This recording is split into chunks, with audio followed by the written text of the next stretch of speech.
This conference will now be recorded. This one says 6:30. It must be. They were attached to the same thing. I don't know.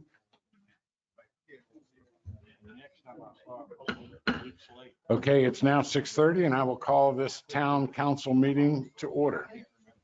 The first thing we'll do is the invocation by Oakley Landers from the Pine Drive Gospel Church. Good evening, sir. Let us pray.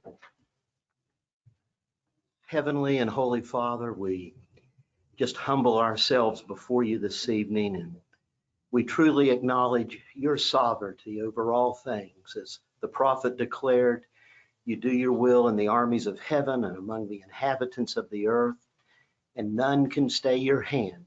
Your apostle declared, for of you, through you, and to you are all things. But as well, Father, we just confess our dependence upon you for all things spiritual, for all things secular, for the salvation that is alone to be found in your only begotten Son, our Lord Jesus Christ. But also, Father, for the secular affairs of life, that in you we live, move, and have our being, that ultimately, apart from you, we can do nothing. If you will, we will go into this city and buy and sell and get gain. That man does not live by bread alone, but by every word that proceedeth forth out of your mouth. And Father, as well, we give thanks for just the riches of your goodness to us, and especially in this Surfside community. Lord, for the people and for our leaders, you have truly blessed us. And Father, I ask your continued blessing upon the people of this community and upon our leaders. And Father, that you would aid and that you would help in all matters and affairs. And may the determinations of this evening be that which tends to your glory, but as well for the genuine good of this community. And Father, we ask these things in the name of our Lord Jesus Christ. Amen. Amen. I pledge allegiance to the flag of America and to the republic for which it stands, one nation, under God, indivisible, with liberty and justice for all.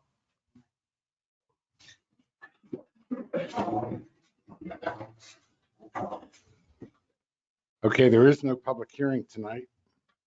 So the next thing is I will take motions pertaining to the agenda. Are there any motions pertaining?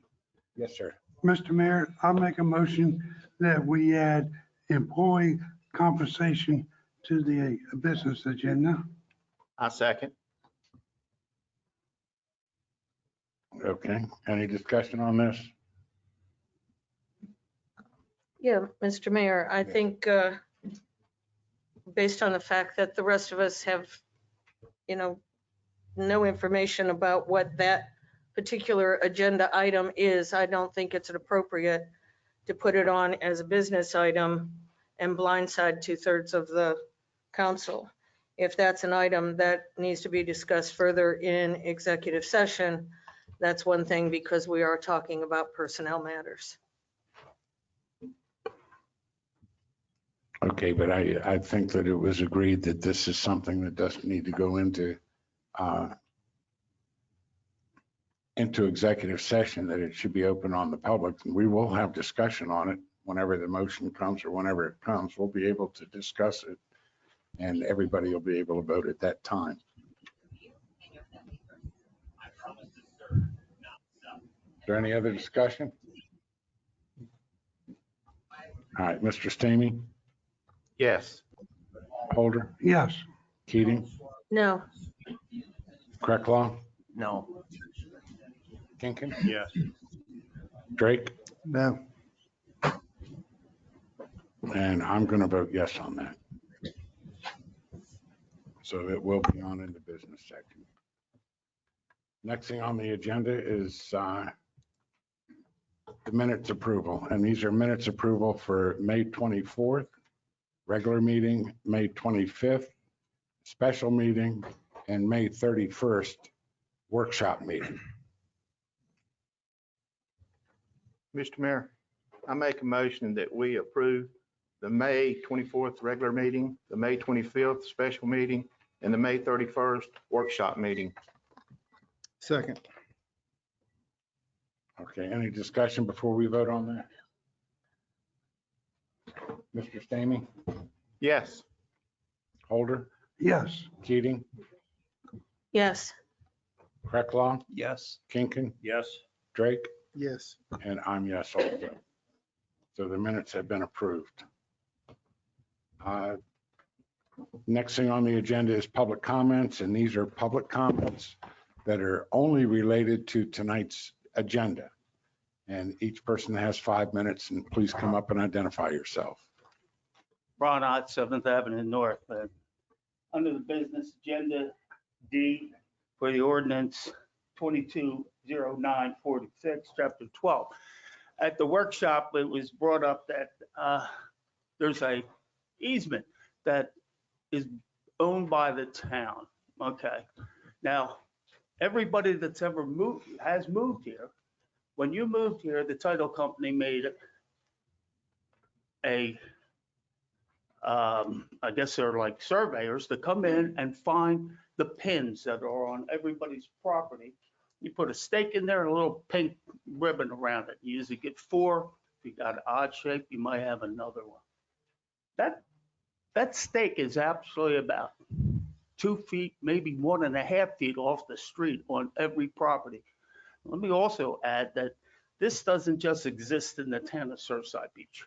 This exists in every nook, cranny, municipality, little town, city, major city in the United States of America. That's the way it's done everywhere. There may be places in Wyoming and Montana where you're just not going to be able to do it so easily. So saying that property, everything inside those pins belongs to the owner. No way does the town of Surfside Beach have any right to that. It is, you want to shake your head at me? This is my time. I don't sit back here and shake my head at you. I'm just sitting here. Yeah, I know what you were doing. Okay, now you'll Yeah, understand. Let's, I understand, but she's not going to sit here and shake her head at me. No, she's going to give me the respect I give her. okay. Okay? Now, the town of Surfside Beach, and nowhere on any plat has it say that the town of Surfside Beach owns any of this property. There's an easement, and it's called a utility easement. That gives the right to your electric companies, your water companies, your sewage companies to come down and do their work. But it doesn't give any right to the town of Surfside Beach to do that. And it was best said by another mayor, Johnson. He said, if we can put something in that area in the front of our house in those utility easements, and it can be removed within a couple hours, so be it. But let's not build a brick wall there. That's all I have to say about that. Thank you. Thank you. Yes, sir. Good evening, council. Timothy Courtney, South Poplar Drive. On ordinance 220946, chapter 12, you have it on the streets. It should be listed as right of way. As Mr. Ott said, he was pretty much on the correct on this. If you look under sections after, I'm sorry, give me a second. Under chapter 7, section 7-18, in that section it states, all owners or occupants jointly or separated of the property shall maintain their property in a clean and litter-free manner, including adjacent sidewalks, grass, stripes, and 1/2 of other alleys, curbs, gutters, and right-of-way to the edge of the surface of the vehicular and travelway of any public street. So Ms. Ott was on point with that, and we did do our research on this, and the people do a fine job of taking care of the right-of-way, and I understand where you guys are going at with this. I make sure there's a clear view of the street. I put over $12,000 into my property to make it look nice. People will stop by my house, tourists every day, and look at our beautiful homes. And this is what we're known for in Surfside Beach. It helps our rental district. It helps our property values. And instead of going after the people that are taking care of the properties, you need to be looking at the people that are not maintaining theirs. And if you took a ride around town, which I asked a couple of you to do, you would see, and I actually showed some of you the pictures, it's devastating what's going on in this town. It's never looked this bad. In 18 years that I've been here, it's bad out there. It's not, John, it's just that they're understaffed and they're underpaid. So reconsider this very carefully when you vote on this. I know it's a tough decision. Thank you. Thank you. Is there anyone else? Well, I'm a little confused about, my name is Randy Clemmer and I live here, okay? Your address, sir? You what? Your address, sir? 21 Palmas Drive, right across the street. I've owned it for about 14 years, okay? And I've been coming to this beach for 45 years, okay? So I've been coming here a long time. On that property and into another property also. And I was not at the other meetings, but I just want to say, I guess y'all approved everything, those other minutes, but to the short of it, why I'm in here, okay? We come to this beach, okay? People come to this beach for a lot of reasons. Just to live here, work here, business here. And, you know, that's a great beach. We've done a good job here making it good. But there's some things that are happening. What I'm talking about is the pay for parking. I understand where you have car parking. We understand that, okay? You got to maintain it, the money, maintenance, very well understand that. Okay, sir, you know that you can only talk about things that are relating to the agenda, and there is no parking. I thought it was street and beaches Okay. and assets, right? Yes, sir. Okay, with that being said, okay, we have about 16 assets here at the beach, okay? Where people come to this beach, okay, that own a golf cart. I own one. I live on this side, okay? I have my sticker, okay? Okay, and I put one on the car, one in the golf cart, okay? I can park down there. I understand that. I can park in the parking where the paid parking is also. But that being said, okay, as of June 1st, we're paying for parking at the asset. You know, that's unreal. People come down here that have a golf cart, don't have a golf cart, rent a car, they want to go to the beach, okay? Now we charging to be parking at the asset, unreal. If I own a business or if I come to Surfside, I have a lot of people that come to Surfside, okay? That was one of the things about coming to Surfside, okay? To be paying for parking at these assets is unreal. Unreal. It's sad.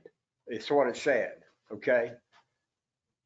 I don't understand, but also just the money alone that's going to be taken in. I know you put a pencil to it. It's unreal. Over any day today, there's 10 to 6 golf carts that are parked there, okay? Today, half of them do not have a sticker. It's rental. Somebody lives on the other side. Or maybe they just have a golf cart. They do not know about the sticker. Yes. Okay. I think it's very wrong, and I think we need to do away with it or take actions to do away with that. Very bad. Thank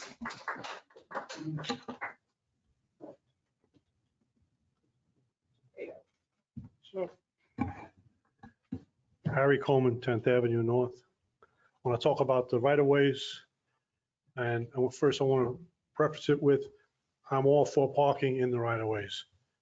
But you're going to hear from people today about how it's a safety issue to have any obstructions in the right-of-way, unless it's a car.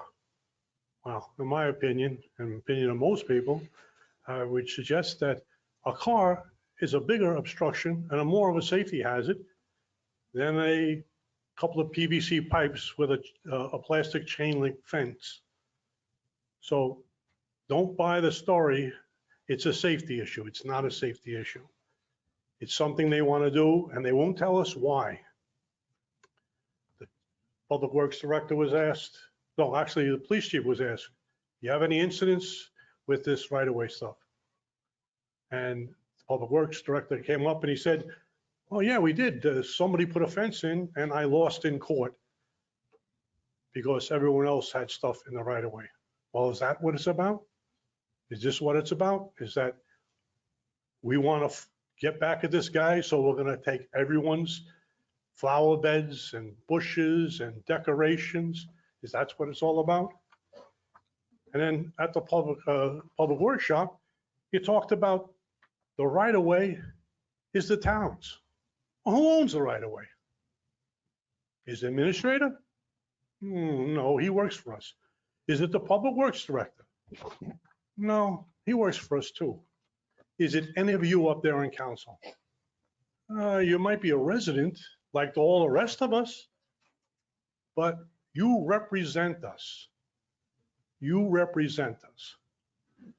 So who owns the right-of-ways? The town? Who is the town? You got it right here. The people who live here own the right-of-ways. We are the town, not the Public Works Director, not the administrator, not you. I mean, you own a little part of it, just like the rest of us, but no more than anyone else in this town.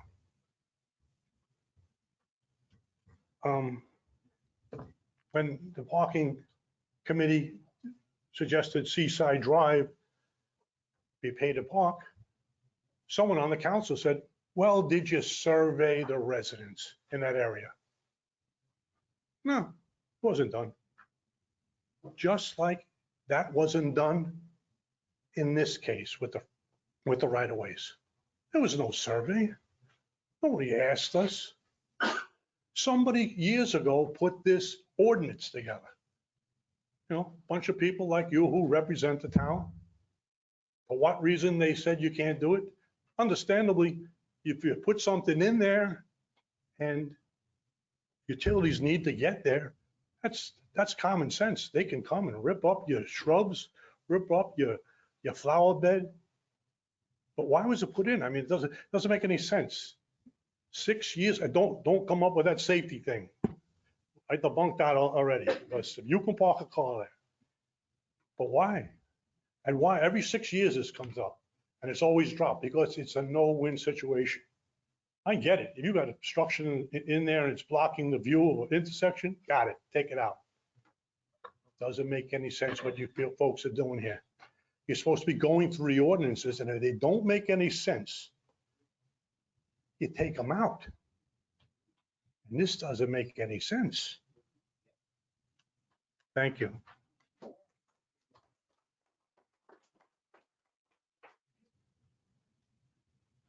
Are there any more public comments? Okay, thank you. Moving right along, we'll go to communications. There is nothing under communication. So now we'll go to discussion, and the discussion is about the peer committee recommendations. Mr. Mayor, I'd like to make a motion to authorize the town administrator and the town attorney to enter into negotiations for prudent leases for the 3 primary properties on the pier as recommended by the pier committee. Second. Okay, any discussion about that? Mr. Mayor, Yes, sir. I'd like to know, since we had tasked our administrator with getting attorney to handle this, has he done that as of yet? Yes, sir. Sorry. Yes, sir. I've been working, I haven't actually finished everything because you can't finish it without talking to the council, of course. But I've been working with Parker Poe. We have an individual that works for them, Michael S. Pitts. He has a focus on municipal law, land use, economic development, and he has done this. He's a specialist. In addition to that, he's worked for local government before he went to Parker Poe, and his law degree is from the University of South Carolina, so he understands our laws. So, yes, sir. Sir. Mr. Mayor, I don't know why we want to spend more money throwing at more attorneys. We just hired a new town attorney who is very well versed in commercial practices of municipal government. And I think until we actually speak with her about what she recommends as far as standard lease templates and, you know, the negotiation strategy that we should put forward to these potential vendors for on our pier, I don't see why it's prudent at this point to waste more money on yet more attorneys. Any other comments? I think that's odd. Whether you pay one attorney or the other attorney, you're still getting legal advice. And you want one that's concentrates in commercial real estate. So I think it's a good idea to have one that's from on the commercial side only. Are there any other comments before we vote? All right, Mr. Stanley. Well, one more comment, if you will, Mr. Mayor. Sure. The vote is to authorize the administrator and the town attorney to begin negotiations on leases. It is not about hiring a third-party attorney as a second member of the negotiation team. Mr. Stamey? No. Mr. Holder? No. Ms. Keating? Yes. Mr. Quecklin? No. No. Drake? Yes. And I'm going to vote yes on that too. So that still did not pass. Mr. Mayor, Yes, sir. I would like to have another motion where we authorize the administrator to get a commercial attorney and negotiate the lease on the pier. Second. Any discussion on that before we vote? How much additional expense is an additional attorney? Because we will still be paying our town attorney her typical fee for support. So what's this additional attorney cost? Because these things aren't rocket science. They're very basic template leases that everybody's used to seeing. This isn't, you know, negotiating a complex contract for construction or anything. This is pretty much a standard net lease. Yes, ma'am. His services would cost $350 an hour, and he anticipates work would take around 8 hours to complete in reference to the contracts themselves. And then, of course, the individual tenant negotiations and associated lease revisions can't be identified until we actually talk to people, because it might take you 10 minutes, might take you 10 hours. I mean, depending on how the negotiations go. Times 3. Times 350. Times 3 people you have to negotiate with. Yes, I'm sorry.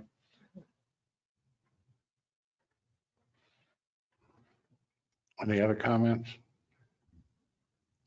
I'm going to make a comment on it. And the reason that it was brought up that we get a commercial real estate attorney involved in the negotiations for the pier is because when we did the negotiation for our current tenant on the pier, we used our town attorney and the town administrator and a couple council people to negotiate that lease. And I think that everybody now is saying that the town didn't get a good deal on the lease.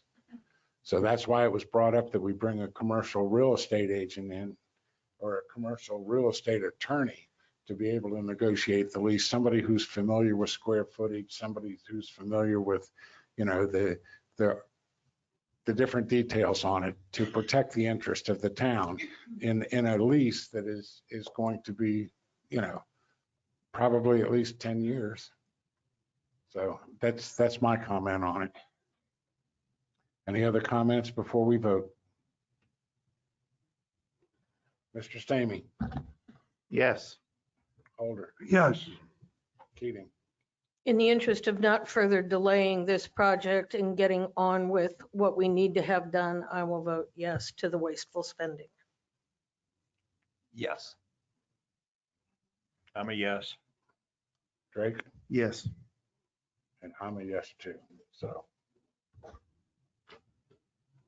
the motion is that we are now authorizing the town attorney to use his resources and the commercial real estate agent to get together with the people that were recommended by the peer committee and to start negotiations. All right, next thing on the agenda is resolution 220154, tax funding recommendations, Diana King.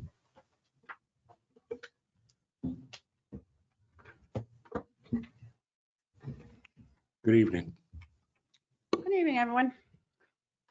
This is a resolution. This is the way it's set in the rules for the ATAX committee that were passed by council many years ago, that a resolution would come from the committee to the council.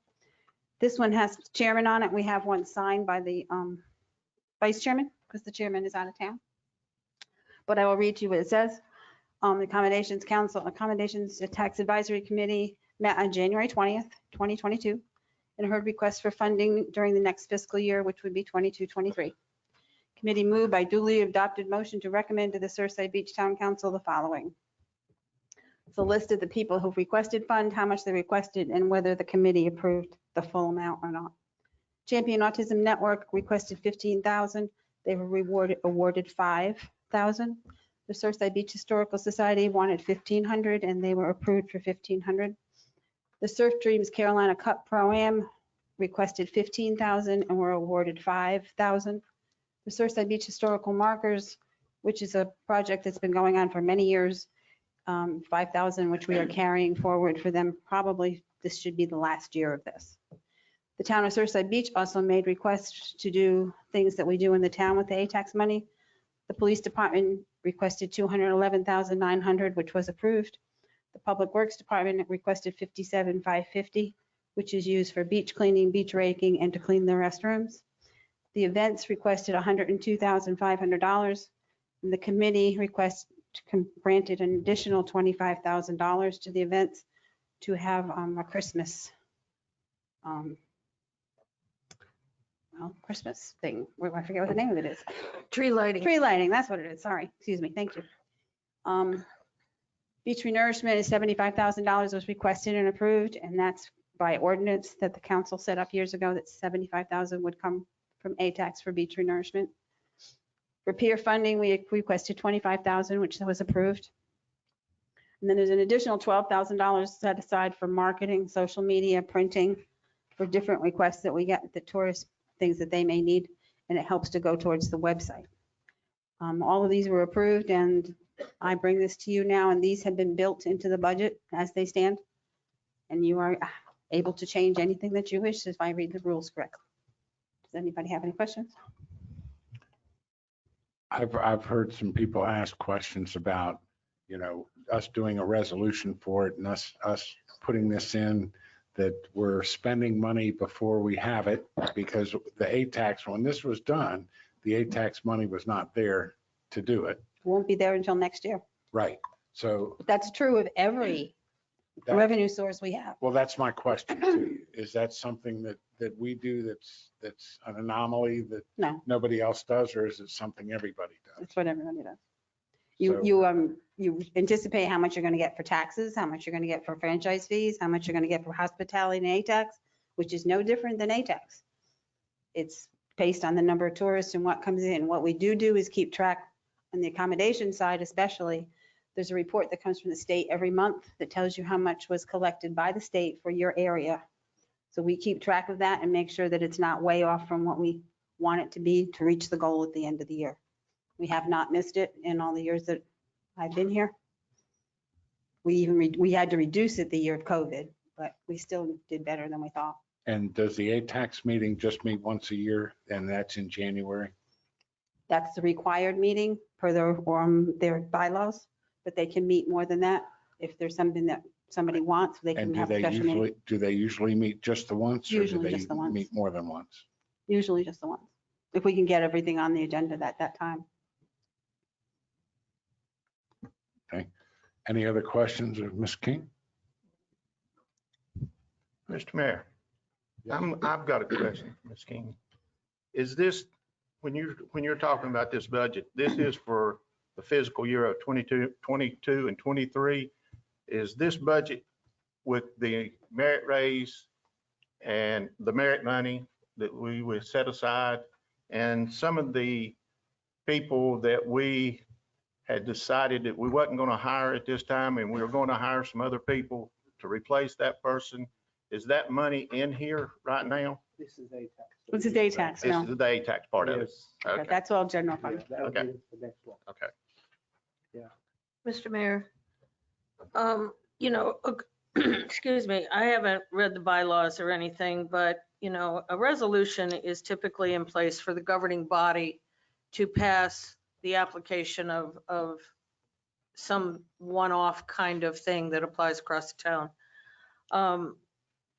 And, by state law, the accommodation tax has to provide their recommendations in writing. So this is really no more than their recommendations in writing. Right. So this is not a resolution that says council accepts these recommendations and incorporates it into the budget. That's right. That's correct. So this is just pure notification Yes, ma'am. to us. So I'm just not sure whether it's appropriate to put a town resolution format on it.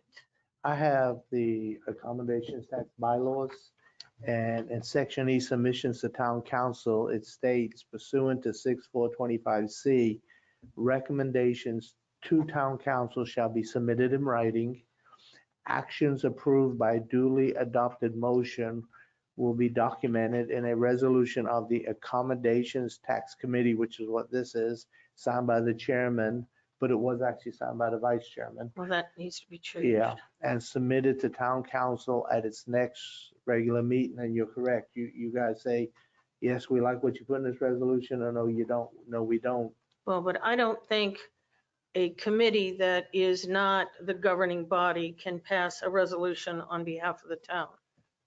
This is purely just a written notification to council that this is their recommendations.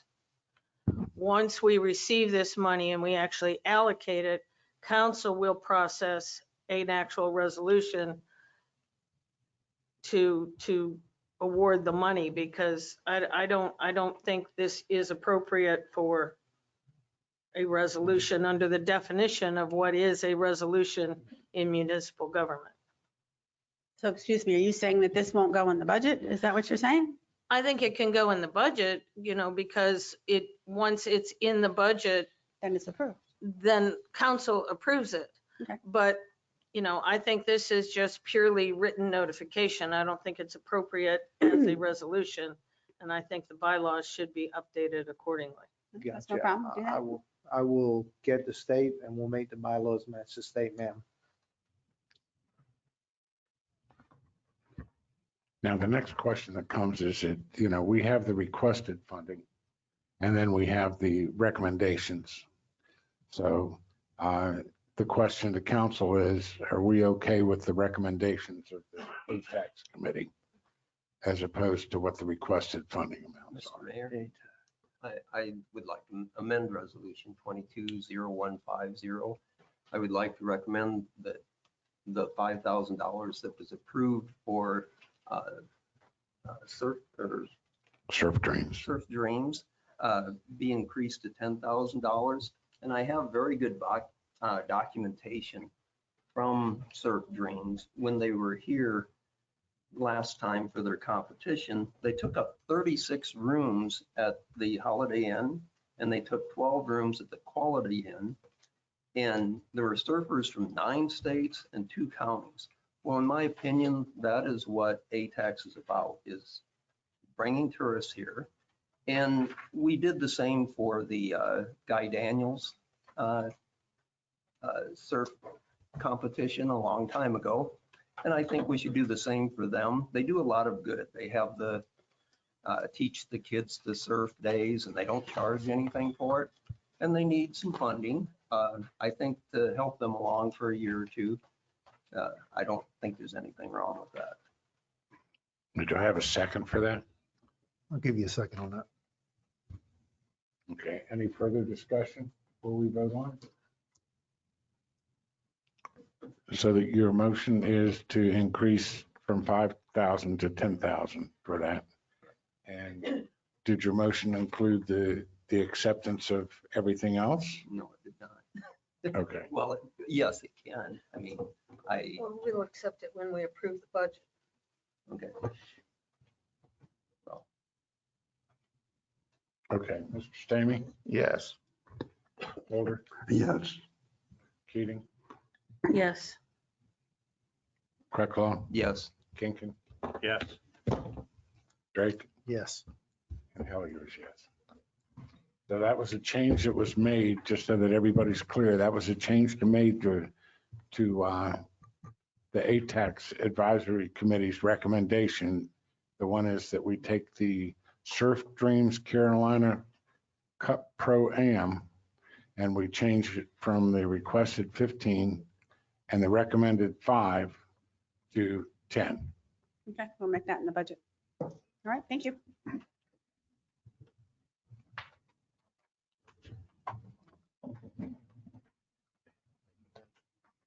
Okay, the next thing on the agenda is the municipal budget. Second reading of the municipal budget. Yes, sir. Facts, the town council held a budget workshop on April 21st and May 3rd, where the 2022-2023 municipal budget was presented. I noticed a public hearing was published on May 9th, 2022. A public hearing was held on May 24th, 2022 to hear comments from the public on the budget and the new fees that were proposed. The new fees proposed were fire inspection fees, fire false alarm fees, special event, one-day vendor permit and Christmas lighting, vendor registration fee, and of course, a complete fee schedule is included in the budget ordinance. The fiscal year 22-23 municipal budget is presented for adoption. Proposed fee increases, freedom of information requests, town merchandise, permit fees, construction board of appeal fees, new residential permit fees, and new commercial permit fees. Then we had a town council workshop on May 31st to discuss possible changes to the budget in order, and we were directed by the council to see if we can come up with a COLA for our employees without raising the millage rate, which we were able to do. The millage rate would remain at 43 mills. So there is no increase in the millage. There's no increase in the taxes. The employee COLA rate would be 7% for those paid less than $45,000. 10% for public safety, which is fire and police, and 6% for remaining employees. The administration changed the deputy administrative position to an administrative assistant or an administrative position. facilities department would get a full-time employee, which is desperately needed.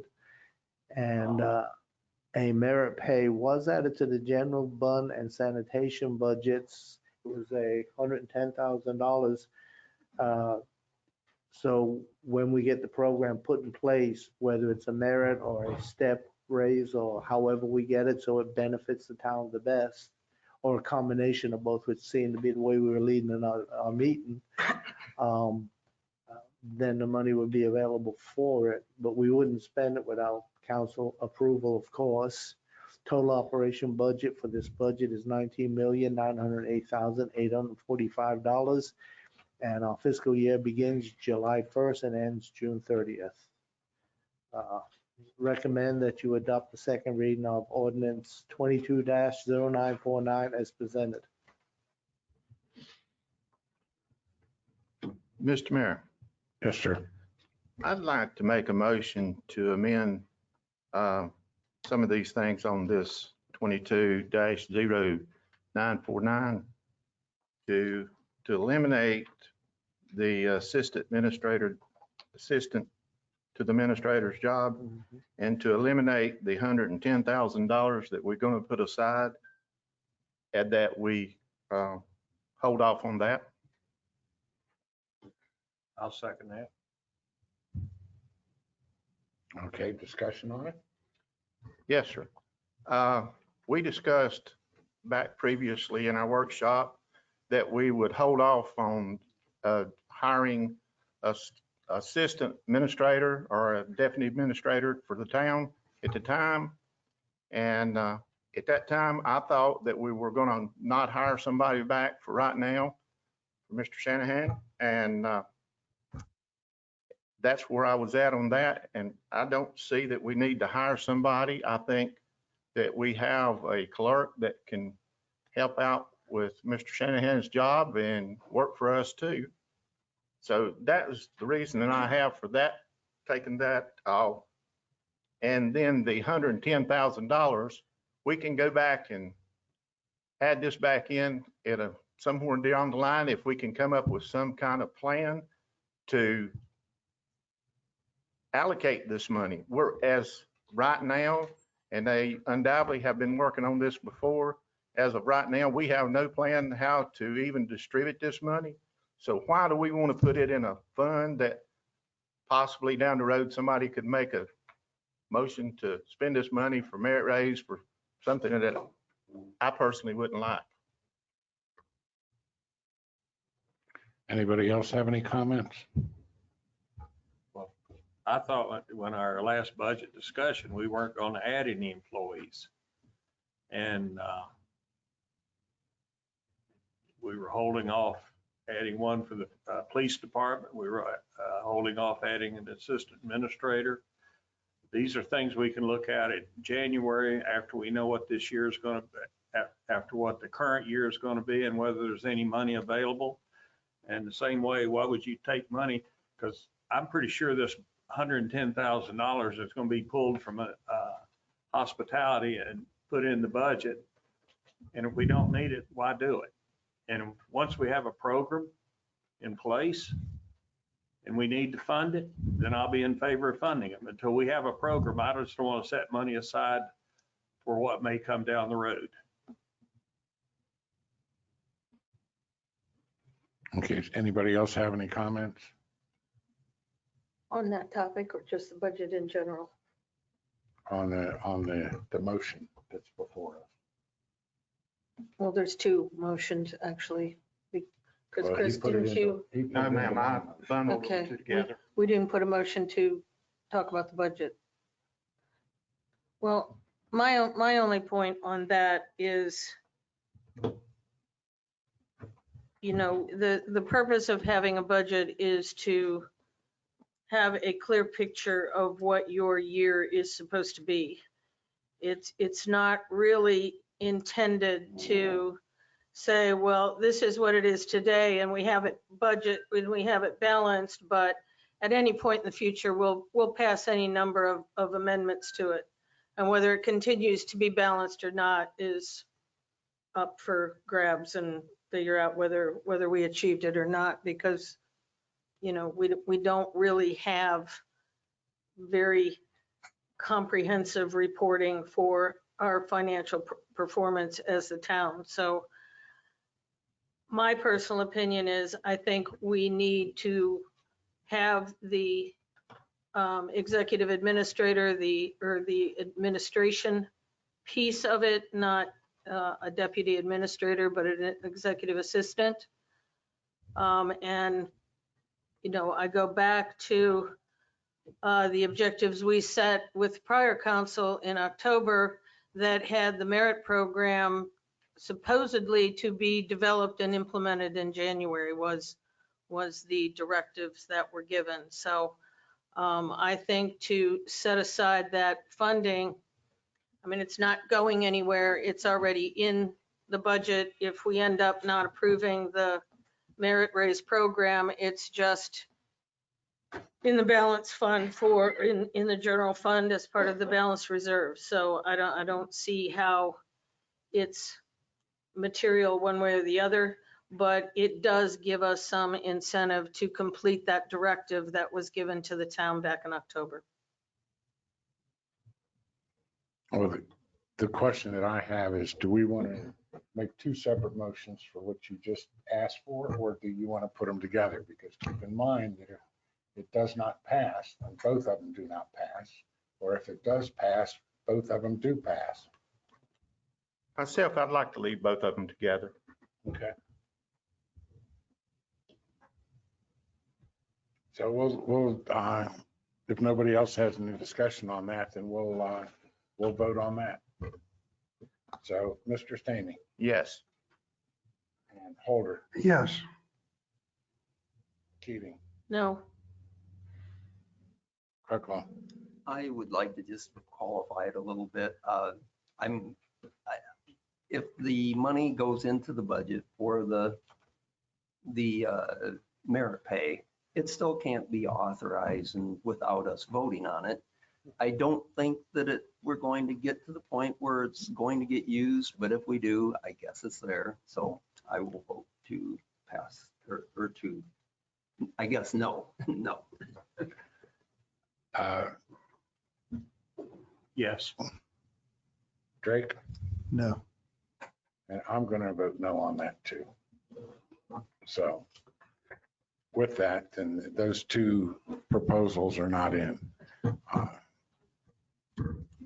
The next recommendation that we have is do I have a motion on the rest of the budget or on the full totality of the budget? well, Mr. Mayor, I recommend that we revisit first reading if we visit this at all this evening, because between the first reading, the budget that was presented, and this version of the budget, there is a $728,000 difference. And it is clearly much more than just, an increase of 3 to 7% on the salaries, because that comes out to about 300,000. And, we've clearly done something else in changing the numbers. Part of the challenge that I have had is we've had probably about at least 4 different meetings on this budget. Each time it's something different. We have a different packet of information. We're not given consistently the same quantity of data to be able to validate what's in, what's out, what moved. We've got changing formats. We've got numbers that are added together one time, not added together the next time, added together differently. Until I see that level of data and to be able to validate, because I've not been able to reconcile one of the versions and this that we were presented in our packet, which is now needing to be changed again to add, $5,000 into the ATAX recommendations. Back to what I might add was in Rev 2, it was at 21.5, not 16.5, but I think there's a little bit more homework we as a council need to do to understand what exactly is in this budget, what we're anticipating spending. We still don't have a lot of accountability in the budget itself for the pier fund. But for some reason, we're showing a $300,000 FEMA reimbursement without having any corresponding expense associated with it. So I'm just saying we either revisit this as a first reading, not as a second reading, or we defer this to the next meeting after we have additional data to validate. Yes, sir. Yes, sir. I just got a text from our attorney, and we need to, a motion to adopt the budget as is presented. Then if somebody wants to amend, they move to amend it. And if it gets a second vote and a positive vote, then they go back and vote on the budget presented as amended. Yeah, we kind of started with the amendments before we did the motion. for We the started a budget. discussion before a Yes, motion on the agenda. Oh, yes, ma'am. So do I have a motion to adopt the agenda, the budget as it stands? Make a motion to adopt the budget as it stands. I second. Okay, is there any discussion on that before we vote? Well, we've sort of done had the discussion, so, and Well, done had a vote we haven't on, finished the on, discussion. we done had a discussion on it, so, but I'm again going to tell you that I don't approve of these things, but I'm going to make the statement known that I'm not for what they're doing. So if, from that, we'll continue on. All right. Any other comments? Mr. Stamey, No. Holder, Yes. Keating, No, So are we voting on Cindy's Yeah. amendment? no, you're voting to accept the budget as presented. Okay. It's a budget. I don't understand it, to be honest, completely. I would like to understand it better, and by next time at this year, I will understand it a lot better. But at this point in time, I'm going to have to take our experts' advice. It was recommended that we pass it, so I will. So, yes. Mr. Kinkin, No. Mr. Drake, No. and I'm going to vote yes, but it still did not pass. Mr. Mayor, I'd like to have a clarification on what I voted on, please, sir. I was under the understanding that we were voting on adopting what was passed right here on what Diane had presented to us to pass. Is that not what we're voting on? That's what we're voting on. Yes. So we are, I So the want to vote, recommendation for the assistant town administrator or whatever, that clerk position and the money to go into the merit pays is in this. That was the recommendation that was made in the decision. but didn't Cindy recommend, her recommendation was to either push this on to another council meeting or not? Was that not the way it was? The town attorney told us we had to vote now on the budget. Town attorney recommended that we vote for what was in front of us tonight. And then basically, if we want to make changes, then we do it through a budget. Again, you made a motion for discussion, and after that, you talk about the things you like, you don't like. Yes. And then you have the Yes. ability to recommend or amend the budget, so that stuff is being pulled out. And then the rest of the council either agree or disagree.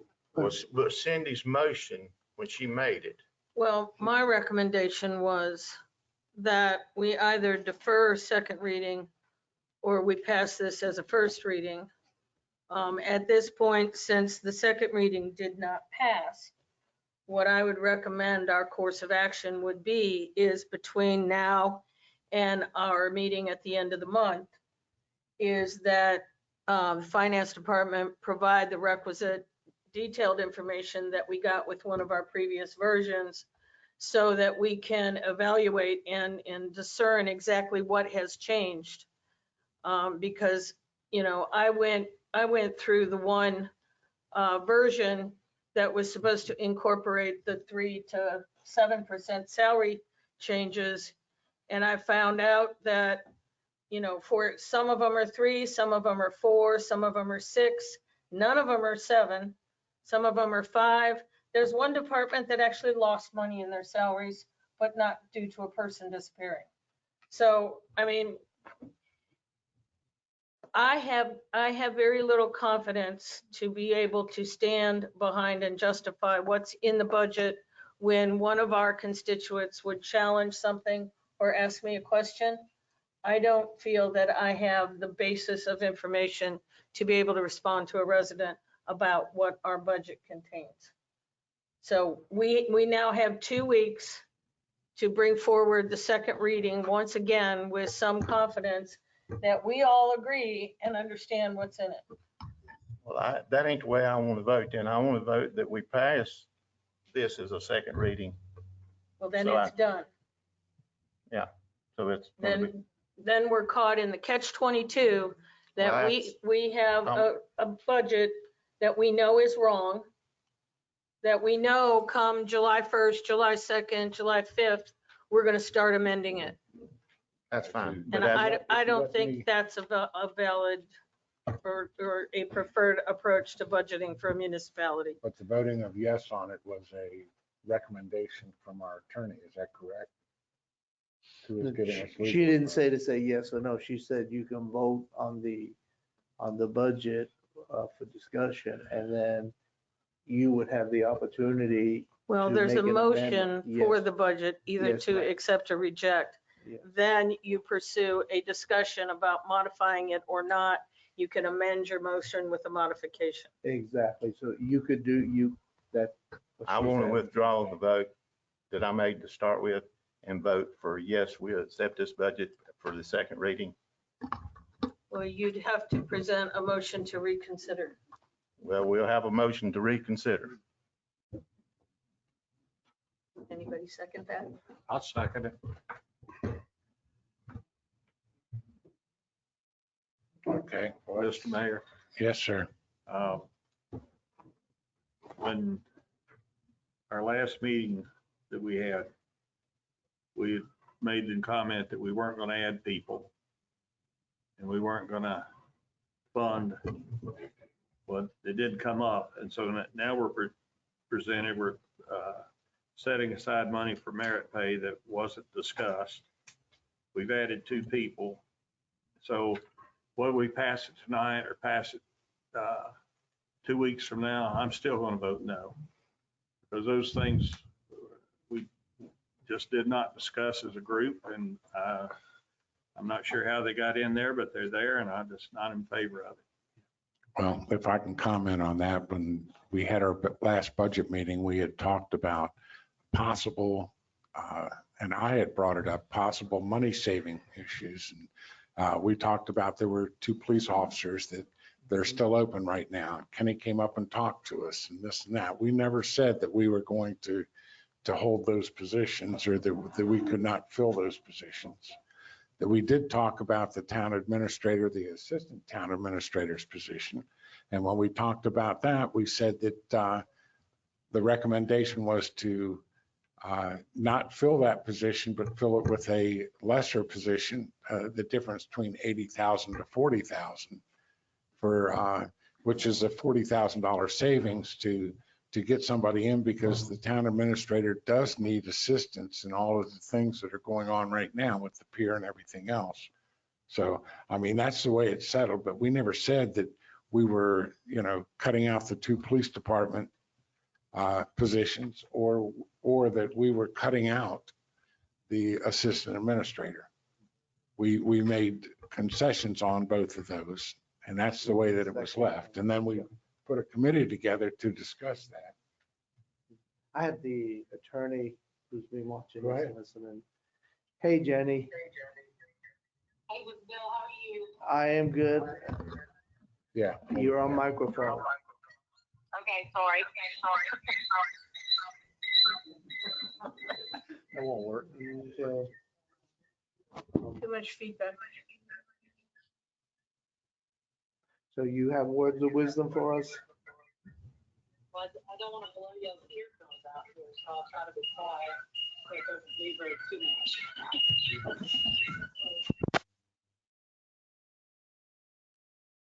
your recommendation here?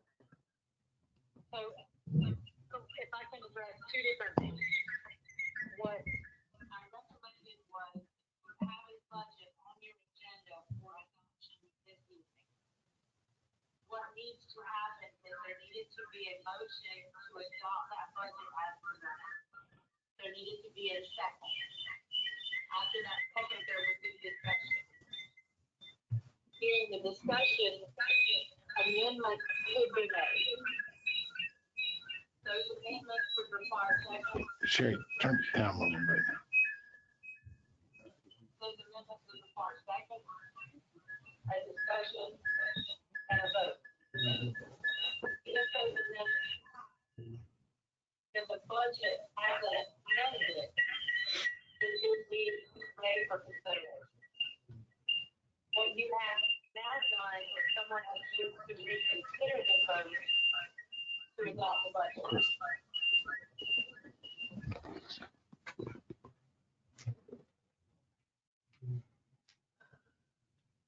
So recap what you just said so that we all.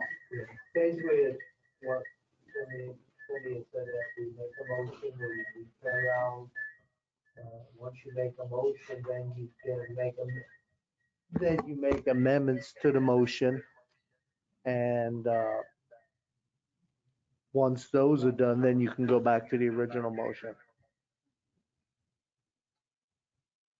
So ask her what the correct thing to do, for us to do right now. Right So- now, the motion to reconsider needs to be seconded and voted on. Councilmember Keating is correct. Say that one more time.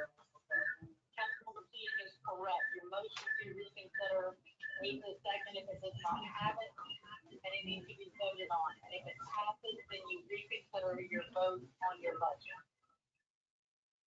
Okay. So the motion to reconsider, Has to have a second. right, but what I'm saying is that's it. That's a motion to reconsider the whole thing. Yes. And then you can do your motions to amend what's in the budget. And you vote on each one of those amendments. And then the original motion of adopting the budget, you can amend that motion as amended. And then you accept the budget as amended. Like I said, you're better off just deferring it to next week and get it right on the agenda. Okay, well, we still have a motion to reconsider on the table that we need to vote on. So, Mr. Stamey. Was it seconded? Yes, it was. Okay. Now, we're voting on To reconsider. reconsider. The last vote. Yes. Holder, Yes. Keating, No. Cracklaw, Yes. No. No. and I'm going to say no also. So your motion to reconsider has been Motion to reconsider. outvoted. Yeah. Okay, moving right along. So the budget is adopted. Mr. Mayor, Yes, shouldn't we now make a motion to drop it back to its first reading so that we can move on with this process? well, if we drop it back to the first reading, then we are not going to be able to have it done by the end of June because we only have one meeting left. Well, we just didn't, okay. Well, I don't numbers. yeah, Mr. Mayor, if I may. The second reading of the budget will stand on the next agenda. But in the next 2 weeks, I would ask Director King to provide the similar level of detail that we received on Monday with what I call, I think it was Rev 3 or Rev 4, I'm not sure which one it was, so that a few of us that are really delving into understand our budget for you, for our residents, to understand where our money is going, where it's coming from and why, that we have that opportunity to do that evaluation and figure out where this $784,000, $728,000. Yeah, $728,000 came from, since the first reading of this ordinance that happened on May 24th. So it's still on the agenda for our next meeting in June as a second reading.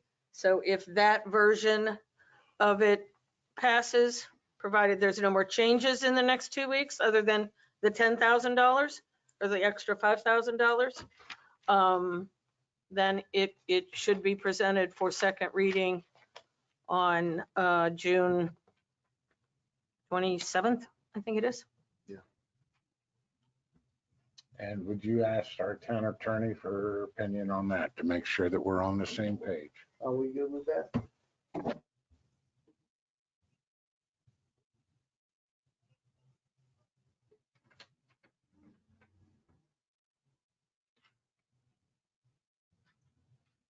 I would say yes. You already voted on the budget and approved it.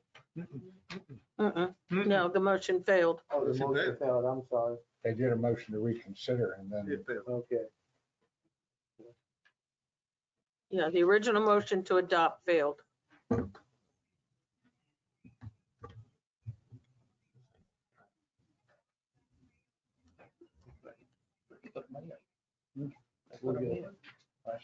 Okay. So the bottom line is that it's going to be put on the agenda for the second reading on the next agenda.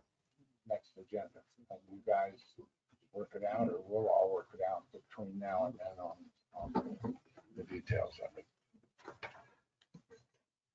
Okay, next thing on the agenda is the first reading of ordinance 220946, chapter 12, streets, beaches.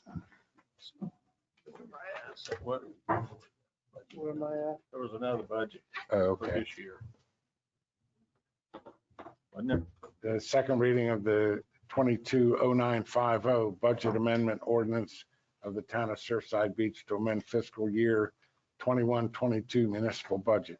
Diana King.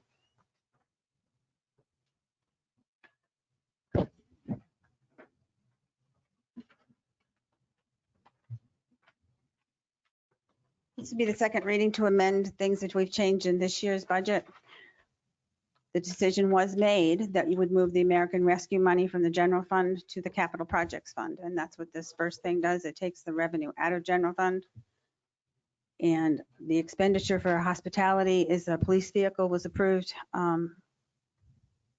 back a while ago, and I totally forgot that we needed to amend the budget for it.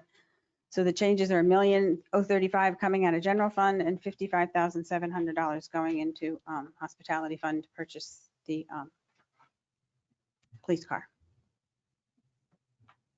And this would be the last thing to do in this year's budget. Is there any comments on that? Mr. Mayor, I make a motion to adopt or pass second reading of ordinance 22-095, making the pre-approved amendments to the fiscal budget for the year 2021 to 2022. Second. Okay, is there any discussion before we vote on that? Mr. Stamey, Yes. Holder, Yes. Keating, Yes. Kreklaw, Yes. Kinkin, Yes. Drake, Yes. and I'm yes also, so that passed unanimously.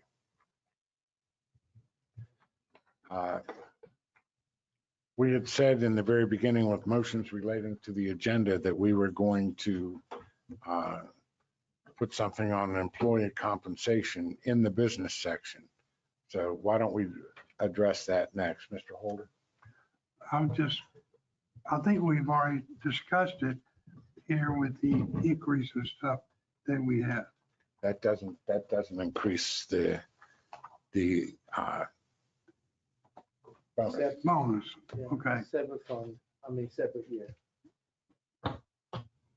Well, what, just, Oh, go ahead. This is to provide or authorize the distribution of certain funds out of the 2021-2022 fiscal year budget to allocate a one-time bonus to the employees, similar to what we did in January. Is that correct? That's what you're intending. Yes, ma'am. And that money's already in the budget. And it's to be paid out before the end of this budget year, which is in June 30th. So the reason we're bringing it by council is to get the ability to disperse that money toward the end of the year. So I need a motion for that. Go ahead.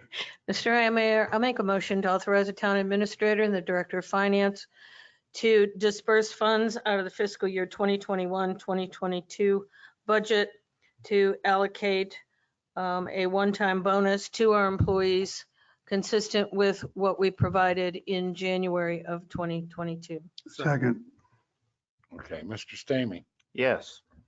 Holder, yes. Keating, Yes. Kreklaw, Yes. Kinkin, Yes. Drake, Yes. and I'm yes also. So that passed unanimously.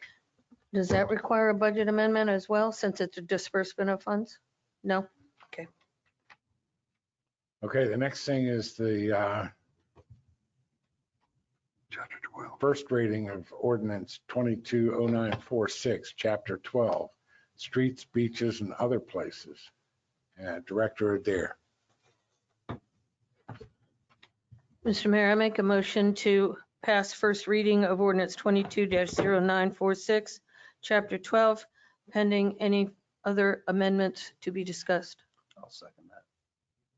Okay. Go ahead, sir.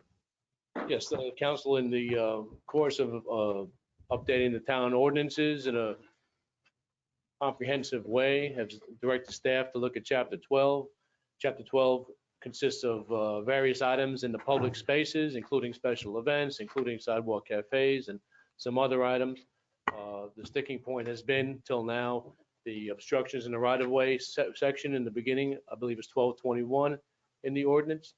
We had a couple of workshops on the subject. Staff brought in some suggestions as to how it should be handled. Historically, because we're doing the revision, it made sense to revise that section because as it was written was unenforceable without a universal change to it overall. So council has made some suggestions in the last workshop as how they might want to handle that. And staff is open to any direction that council gives us. I have a couple questions for you. Yes, sir. One is that it was brought before us tonight during public comments that doesn't always mean with the people that have surveys on their property and everything, that their survey stakes go into the what we claim as being the right of way. So is that true or not true, or do you know anything about that? Well, every roadway in town has a right-of-way, dedicated right-of-way to the town. The vast majority of them are either 40, 50, or 60 feet overall. So that's about a 20-foot road, which may or may not be perfectly centered. And then you have either a 10, 15, or 20-foot space on either side of the road that is town property. And that's where the private property corner would be found. Now, is that an easement to the town as far as, you know, them being able to use it like a utility easement or whatever that you know, the property owner is given that, or is that absolute town property? It's absolute town right-of-way. Easement refers to something that's on private property that they've granted use of to utility or to the town. We have certain drainage on private property in town that we have easements for. They run through backyards and things like that. Utility companies, if they want to put an overhead wire over your property, they have to get an easement from you for that. So easement refers to use of private property. Right-of-way refers to town-owned property. Okay. Anybody else have any questions? Yeah, Mr. Mayor, I would just recommend that we modify a couple things. One is in the enabling ordinance itself. Well, I think first reading is okay, but the enabling ordinance needs to be updated for the effective date. It currently states it's effective immediately, which is impractical.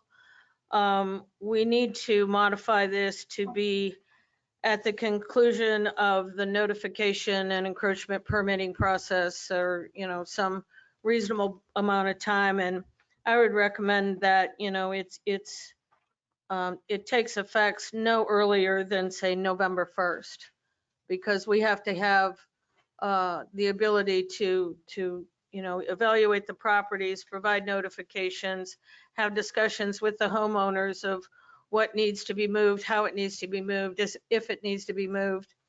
And if it's something that, an encroachment permit may be awarded for to allow it to stay there, whatever it is.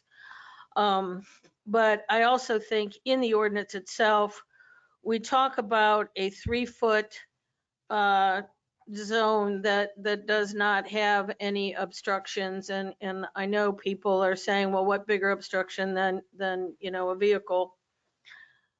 Well, but if in my opinion, and I know people disagree, but if we push the landscaping back to 3 feet, so 3 feet to the 10-foot mark or the 40-foot mark or whatever it is on your particular landscaping, and that is all of low level, you're not blocking line of sight, et cetera. That's already gonna deter people parking in your front yard. But at the same time, it is legal to park vehicles in the right of way. So, the 3 foot is something that is preferable. Pedestrians need a place to step off the road if traffic is coming both directions and there's no sidewalk. Vehicles have a place to veer off if they can. Granted, if cars park there, you're not going to veer too far. But, it at least gives 90% of the purpose of the right of way. It's a reasonable compromise to all the various purposes of the right of way, I should say. And I think one of the other stipulations we could change is, because we already allow certain things in that 3-foot zone. And that is, street trees, sidewalks, draining facilities, local, state, and federal signage, utility poles, legal public parking, and mailboxes. I think we need to change not just the mailbox and the pole, but, many of our residents have a nice little decorative, 2x2, 3x3. So I think this should be modified to say, up to a 3x3 area for the mailbox. So again, it's still got to be low level planning that doesn't infringe or encroach on the line of sight. But I think those are a couple changes we should make before heading to the second reading. I have another question for you. We had the workshop on it the other day and we were all talking and somebody asked about what roads are owned by who. So we have not only Surfside Beach roads that we own, but we also have state roads in our jurisdiction. Is that correct? Yes, sir. And how many state roads do we have? The town is approximately, I would say 30% to 35% state-owned roads. Okay. But we still make the town ordinances would still cover those roads. So give me an example of a state-owned road in Surfside. Hollywood Drive all the way. Hollywood Drive all the way. So if that road is owned by the state, okay, then is the right of way owned by the state? It is. Okay. So, and your testimony to us during the last meeting that we had was that anybody that somebody asked, well, what does the state do? And you told us that the state doesn't enforce the right of way. Well, they take encroachment permits for work on their right of way, Right. and they're supposed to. They don't always do it. They're supposed to contact the town when they get one to make sure that it complies with our ordinances. But they do take encroachment permits on a regular basis. So if I lived on Hollywood Drive, I wouldn't be under the same criteria as the people that live on a Surfside Drive, on a Surfside Road. Well, you would submit an encroachment permit application to DOT, and DOT would contact us to find out if the town approves of that or not. And if it was contrary to our ordinance, then they would deny that encroachment permit. So of the 300 and something people that you said that are encroaching right now, Under the okay, 10-foot. On situation. the 10 foot, does that include the people on Hollywood Drive?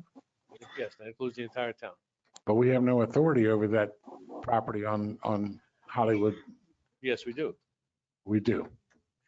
State checks with us The state before they approve or confirms that it deny meets the town's criteria. So does the town have the ability to enforce the right of ways on Hollywood, even though it is not our right of way, it belongs to the state? Yes. Okay.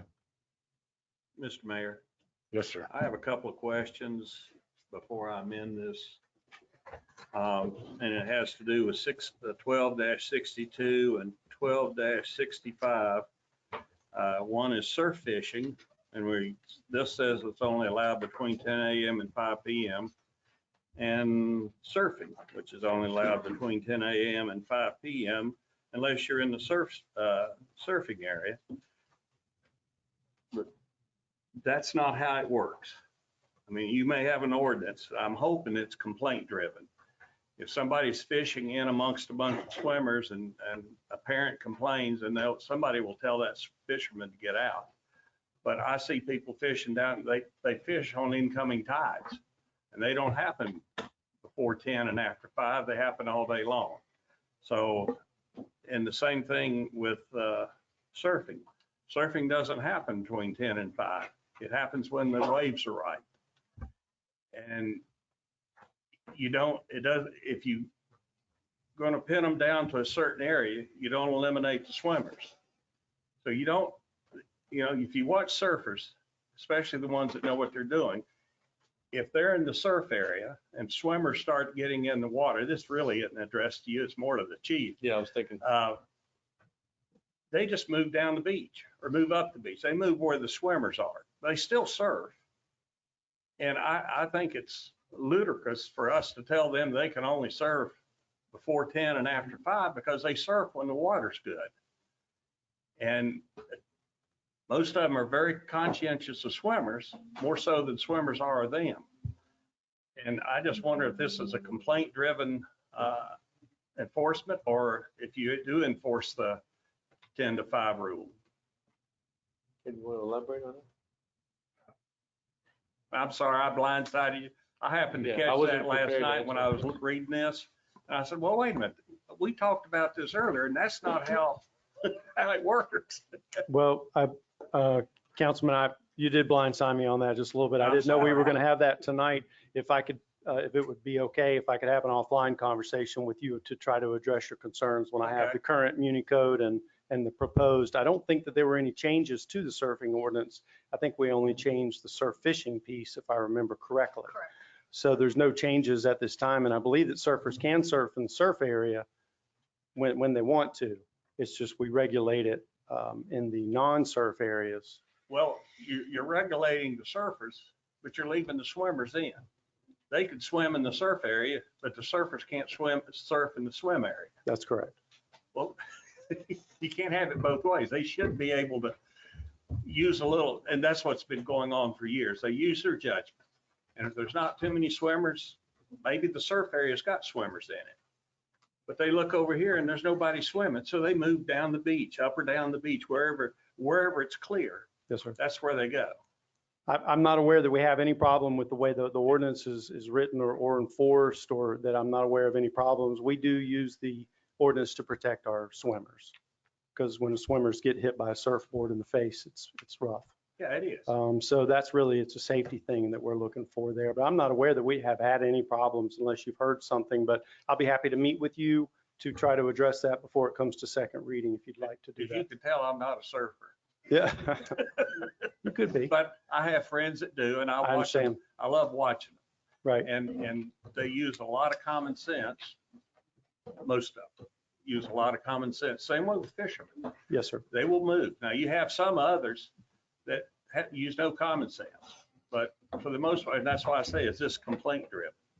If a fisherman is fishing with swimmers, he doesn't realize he's got to quit and he continues, I can file a complaint and you can tell him to get out. The most of the complaint portion of it comes from the lifeguard service. They monitor that as part of their lifeguard duties. And if they have a surfer that goes outside of the surf zone during that 10 to 5 period, they will let them know. And then if there's a problem, then our beach services personnel will be Okay. called in on it. Yes, sir. Okay. Okay. Thank you. So is that the end of you? Mr. Mayor, I want to modify, like to amend chapter 12-21D to the following. Encroachment permits may be granted for driveways, pathways, below grade activities, plus any soft landscaping not to exceed 18 inches in height, such as flowers and low shrubs, decorative gravel or rock not to exceed 3 inches in diameter located in the 3-foot clear zone from the edge of the pavement. This permit lets the homeowner know that the town is not responsible for damage that may occur to their soft landscape. Furthermore, for homeowners who have larger landscape over 3 inches, rocks over 3 inches, boulders, fences, shrubbery, or other items in the 3-foot clear zone, they will have to sign a separate permit that the homeowner assumes all responsibility that their fixtures in the 3-foot clear zone may cause. Beyond the 3-foot clear zone, distance from pavement, homeowner may install landscaping features that could prohibit a golf cart, motor vehicle from parking in their yard. Encroachments permit shall not be granted for obstructions in the drainage area. Most important to the 3-foot zone is the line of sight interruption. And I would hope that the Public Works and Police Department could work together to identify and have these removed. Okay, we already have a motion to accept what we have here. So you're asking for, I'm out of what? you're asking for an amendment to it, Had been, okay. but we still have the emotion. The amendment can't come unless who made the motion accepts the amendment. Okay. Well, we can vote separately on an amendment. Before voting on accepting the original motion. All right, is there a second to Mr. Kinkin? I'll second. Any discussion on it? Well, again, it's contrary to the purpose that this whole thing was undertaken to do in the first place. And that was to find some reasonable standard that could be enforceable. I mean, we're not making a significant difference in what the current ordinance says and what the new ordinance would say, other than, the height restrictions. I mean, the current ordinance says you can't put any obstructions or trees or, anything else in the right of ways at all. But the whole point was to allow that latitude of the low level landscaping and the aesthetics of the town and so forth, while still allowing a small piece of the right of way for, pedestrians to be able to step off the road. The problem with allowing landscaping and pavers or whatever, I mean, I understand the little rocks to protect your sprinkler heads. I'm not worried about that.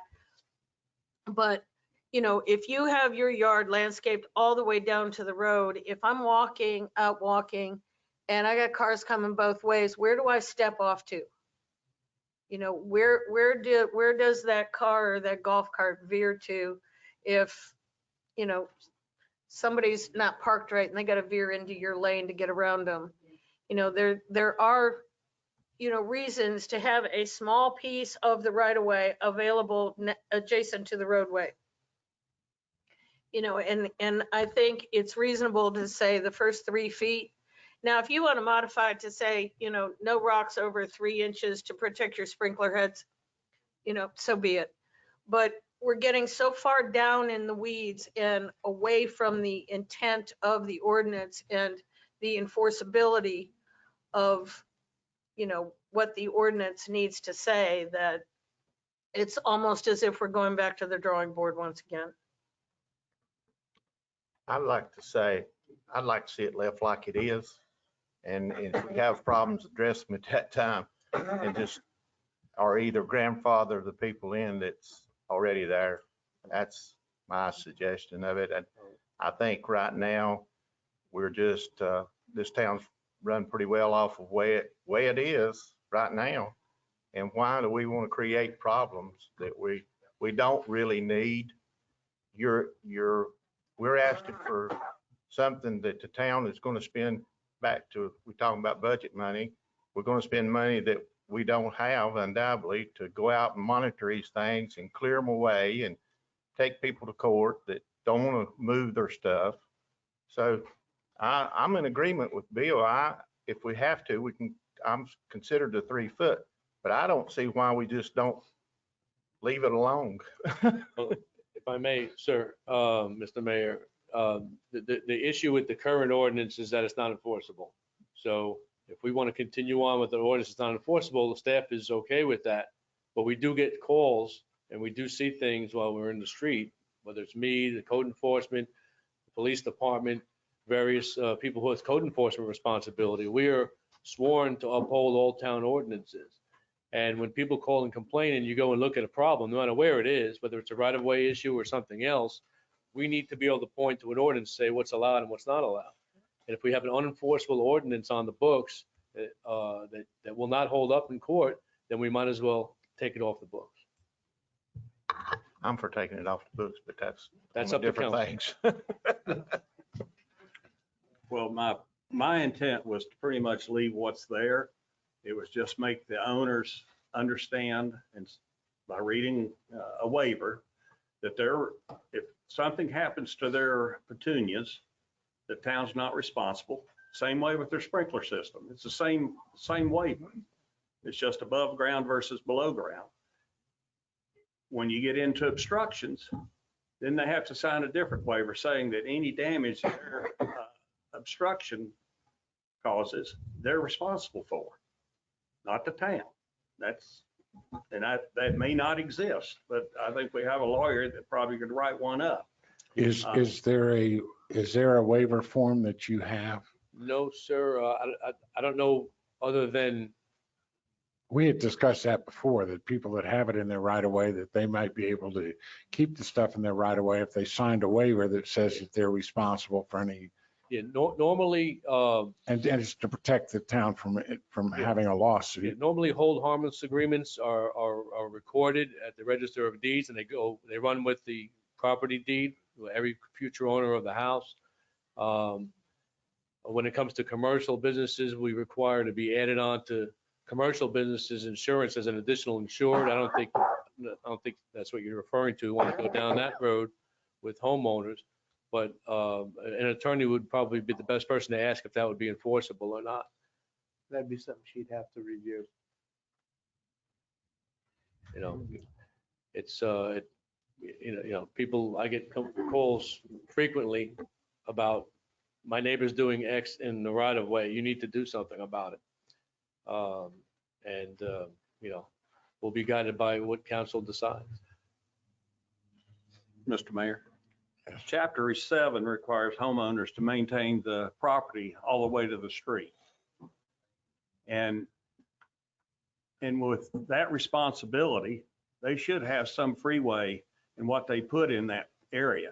All I'm asking is, if they put something in that'll cause damage, they should have a waiver saying that they're responsible. I use 3 feet because you can't park a golf cart in 3 feet. You certainly can't park a car. It'll be on the road, and it's against the law. I think homeowners should have their right to decide whether they want people parking in the yard or not. And if you have to maintain that, it may belong to the city or it may not, and the city can get it anytime they need to. But it is something that you have to maintain. You should have some say in what goes in your yard. That's why I rewrote it so that it would give you the freedom to put stuff in your yard and to maintain it. Okay, well, we have that motion before us. Okay, Mhm. and is there any further discussion before we take a vote on it? All right, Mr. Stamey, Yes. Holder, Yes. Keating, No. Recklaw, No. Yes. No. and I'm going to vote no on that too, just until we get a better understanding of what we should and shouldn't do. But I don't think that that's the thing. We need to check with our town attorney. We need to see about the waivers to see if a waiver system can be made so that people will be able to keep their existing stuff that they have. But so that has failed and we are not going to, We still have to vote on the original motion. Original motion. Chapter Okay. 12 ordinance is is presented. there any comment on the original motion?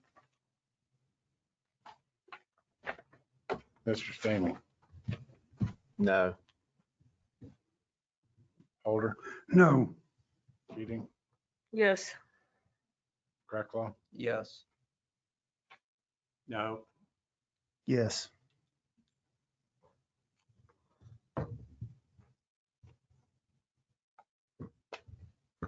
and I'm in a real predicament on this.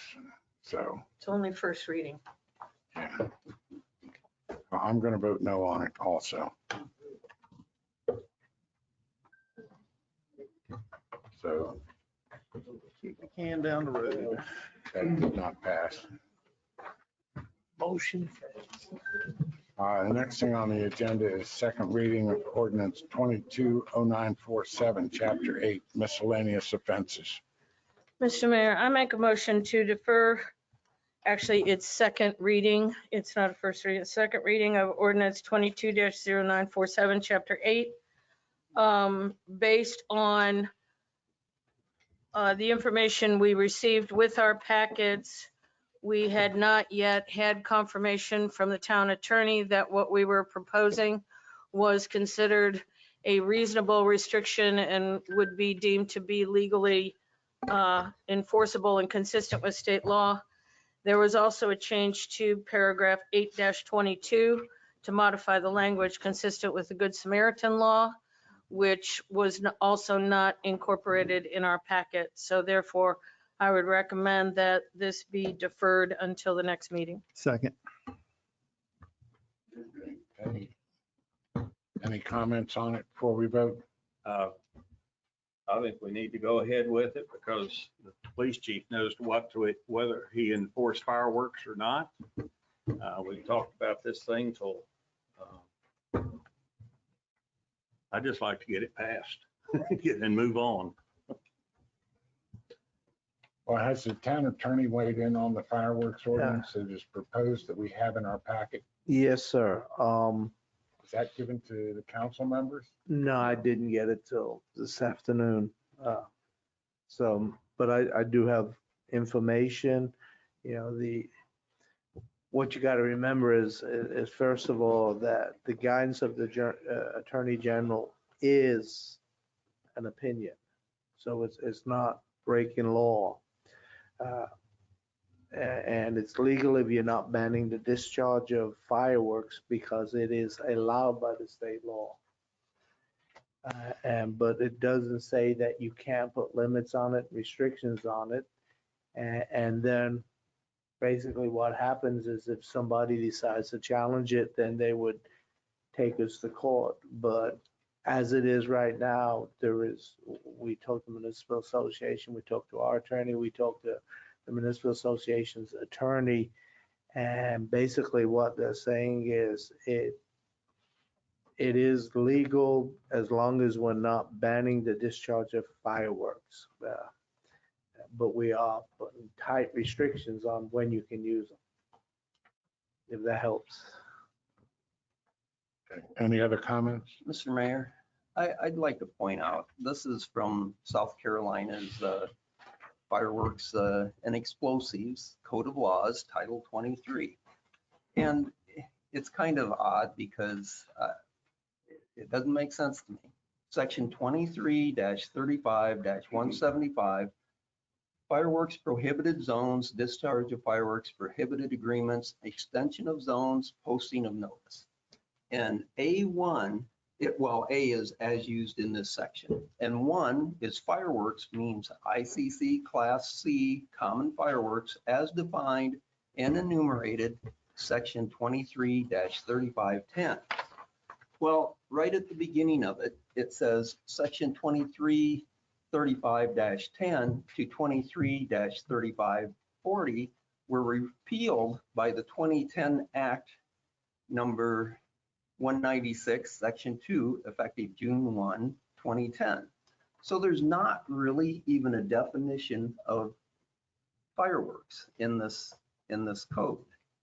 So I'm just pointing that out. It's another. You're just making it more confusing. for me. Yes, I am. Thank you. Yes, I am. I appreciate that. You know, Any other comments on this?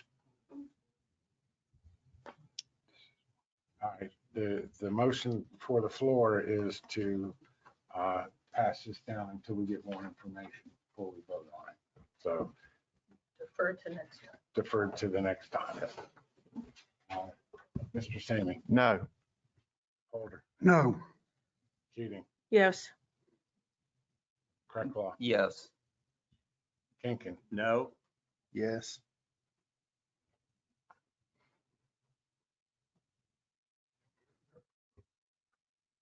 I say no on that. So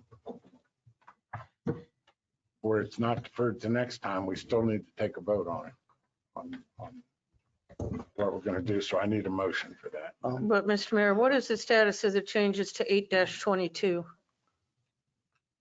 Because if we pass this as second reading, we're going to have to start over with a first reading to modify this chapter once again.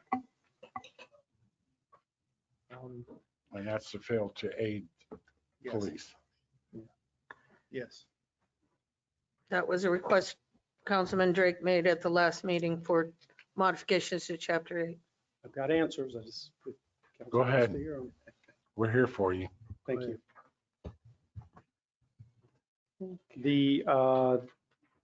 We've spoken with the town attorney on the matters related to failure to aid police, as Councilman Drake raised. The recommendation based on those conversations from the town attorney is to leave it as is for now. There is some discussion in the legislature regarding this particular statute and how it relates to aiding police in the event that police request assistance.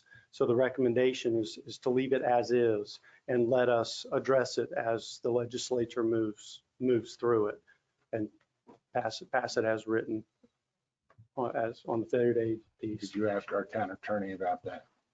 That's what he just said. Yeah, we Said spoke it. with the town No attorney fault. today. We had a Oh, meeting okay. with the town attorney today.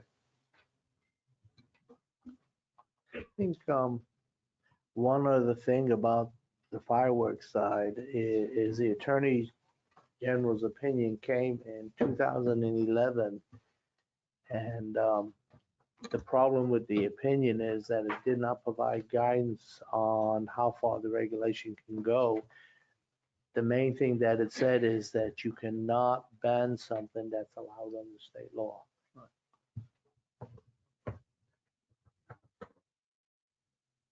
But our attorney felt to say we restricted from sunset until 11 PM on the 4th of July and the 31st of December was a reasonable restriction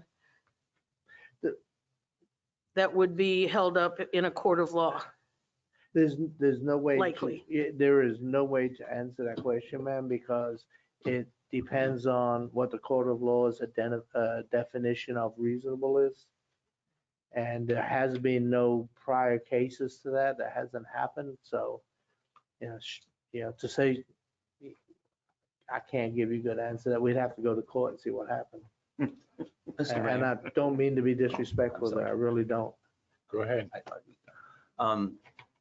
Our mayor made a very good suggestion that we ask the state legislators to exempt our town from having fireworks except for like we want, or like most people seem to want, is just on the 4th of July and New Year's Eve, because to limit them to only those 2 times, because we are autistic friendly, and fireworks are definitely not autistic friendly. And while we pursue that, I think we should maybe just leave it alone like it is, or vote on it. But whichever way it goes, I think we should ask for the state's blessing to not have fireworks. Mr. Mayor, could I make a comment? On Absolutely. the fireworks, okay. The fireworks ordinance as presented to you tonight has been reworked based on the workshop that we had last week. It takes into account what your citizens want. And it takes into account what the majority of council expressed at the workshop. I would submit to you that the ordinance as presented to you tonight only allows 1 extra day of fireworks discharge. And the only other change that's made to it is cleaning it up to take out the verbiage about selling, distribution, and manufacture, which we know is clearly preempted. So really the ordinance is extremely similar to our current ordinance, with just the minor exception of adding some discharge on New Year's Eve. In fact, it's actually a little more restrictive in that you can only discharge fireworks on the 4th of July from sunset to 11, which I think we could all agree is a safety issue. We don't want people discharging mortars at noon on our beach on the 4th of July. That would be obviously unsafe, and it limits it to the beach only. So, I would ask that you consider passing this in this way while we continue to monitor it. And again, it's very similar, except just more in compliance with state requirements. In that way, we really do need to get this squared away, as 4th of July is approaching very quickly. And there are other parts of Chapter 8 that have been reworked that the police department desperately needs to get passed and get into effect as we move into our summer season. So I'm just kind of pointing out that the fireworks ordinance is very similar to what it is now. And I believe that it's what the community wants. Okay, thank you. Go ahead. Mr. Mayor, I'd like to amend the motion to pass second reading of ordinance 22-0947 as presented, based on the additional information provided this evening. I second that. Mr. Mayor. Yeah. On the discussion, on one thing that I'd like to clarify, Chief, is on December 31st, and January 1st, most people don't shoot fireworks or whatever until 12 to 1 o'clock at night. If we stop at 11 o'clock, will that not interfere with that New Year's celebration? It would. Can we not extend that night until 1 o'clock? If you want to make a motion to amend that to 1 a.m. on January 1st, really, we just wanted to allow the discharge of fireworks, I think, on December 31st, but still quiet it down by 11 o'clock. Well, again, that's most people it's going to celebrate December 31st or New Year's. It's going to do it at the stroke of midnight, as everybody knows. And I personally like to make a amendment to it, or have, we got to vote on that first and then I can make an amendment, or can I make an amendment now to get that moved to 1? Or can I just ask The again? motion is the motion that is the person that made the motion. Yeah. on that. So that's up to Council. Cindy. Mr. Mayor, I'd like to amend the motion to accept second reading of ordinance 22-0947, Chapter 8, as presented, with an additional change to modify paragraph 8-21 to stipulate that fireworks may only be discharged between sunset and 11 p.m. on the 4th of July and sunset and 1 a.m. on December 31st/December 1st. Do I have a second? I'll second that. Or January 1st, sorry, yes. I'll second that. Any discussion before we vote on it? Mr. Stamey? Yes. Holder, Yes. Keating, Yes. Cracklaw, Yes. Kinkin, Yes. Drake, Yes. and I'm yes too. So that was unanimous and that got passed. Thank you very, very, very much. Thank you. Thank you, Chief. The next thing is first reading of ordinance 22-0948, chapter 9, motor vehicle and traffic. Mr. Shanahan. Yes, sir. Wait, Mr. Mayor, I'd like to make a motion to accept ordinance 22-0948 to adopt the amendments necessary to implement the parking committee recommendations. Do I have a second on that? Second. Okay, now, Mr. Shanahan. Yes, basically, the ordinance would be amended as follows. Section 9-7, no parking places. Subparagraph 7, replace metered space or pay station area with pay to park area, and delete or upon any public right of way. Subparagraph 8 is modified to say upon any public right of way in violation of section 1221, and with the vehicle parked in a manner other than parallel to the roadway and facing the proper flow of traffic, unless otherwise authorized in a legal marked and designated parking area. Section 9-8 has a couple of new definitions. First one is electronic payment. Second one is electronic payment area. And the third one is pay to park area. Section 9-9 changes to this section shall be as follows. A, the title of paragraph A shall be amended to read all pay to park areas. B will say paragraph DB shall be modified to, will be modified as follows. Number 3, Hollywood Drive to Pinewood Drive. Parking in spaces on Surfside Drive between Hollywood Drive, Pinewood Drive are designated as a pay to park area using identified electronic payment. Section 9-10, method of using failure to deposit U.S. currency, electronic payment, or pay at pay station. Add new paragraph as follows, and renumbering the existing paragraph as D. C, the owner or operator of any vehicle upon entering an electronic payment area shall immediately register their vehicles with the electronic collection services and provide a valid credit card to be debited the necessary U.S. currency payment and follow the instructions of the electronic collection services. 9-11, parking within marked spaces, modified this section to read, it shall be unlawful for any person operating any vehicle to stop, stand, or park that vehicle on any of the streets or areas designated as pay to park area, except within the limits so provided within this chapter. 9-16, decals and exemptions. Paragraph A shall be amended to say, such decals shall allow the vehicle to park free of charge at any pay to park area, whether collection means or by parking meter, pay station, or electronic payment. The final sentence of this section shall be deleted in its entirety. Paragraph A4 shall be modified to read, beach access parking. Golf carts may park at a beach access crossover point when the space is available. No golf cart may be of a length or parked in a manner to block access or to impede travel through the area. No golf cart may be parked or operated in any manner that may cause damage to the adjacent properties. All beach access parking is designated as pay to park area using electronic payments.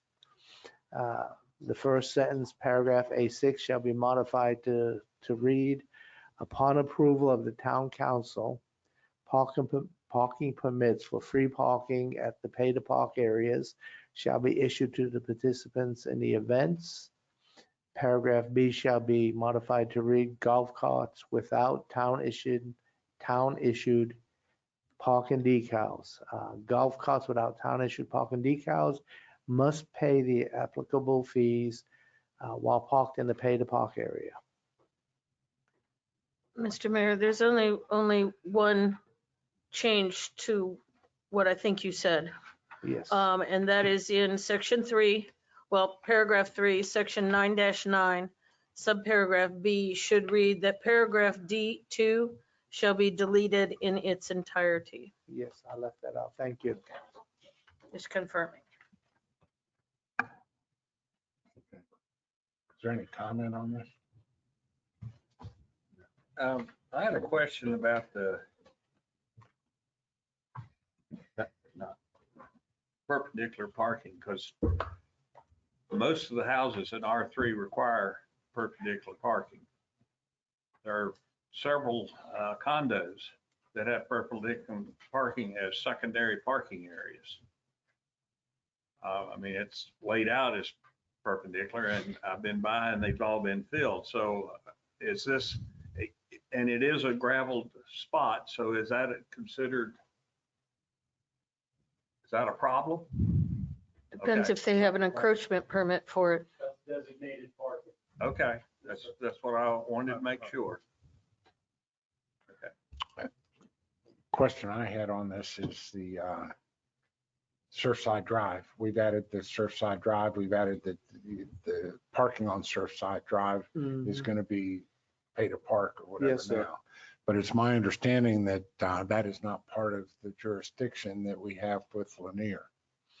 So if we are designating that as a, pay to park, are we also working out with Lanier? Yes, to- actually, they're putting the signs up for us, so I have Just had no modify their issues with them agreement. telling me that they were not. We just have to modify their agreement to enforce. Yeah, I mean, that that's all we area. have to do. I mean, so we Not just, part of contract. John, you're smiling. Did I miss something? Thank you.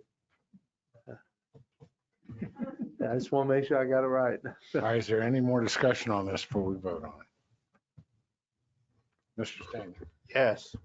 Holder, Yes. Keating, Yes. Cracklaw, Yes. Kinkin, Yes.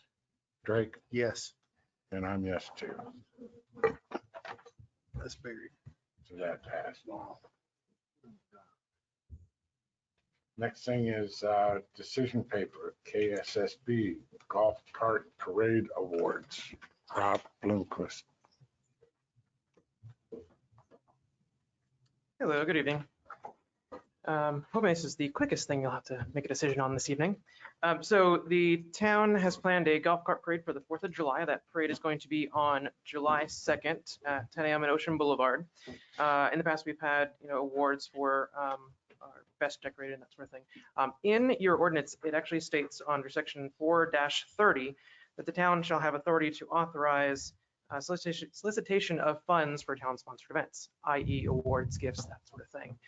So I am just trying to get us in line and coming to you for permission for myself and KSBB to go to businesses and solicit for those gifts for this golf cart parade.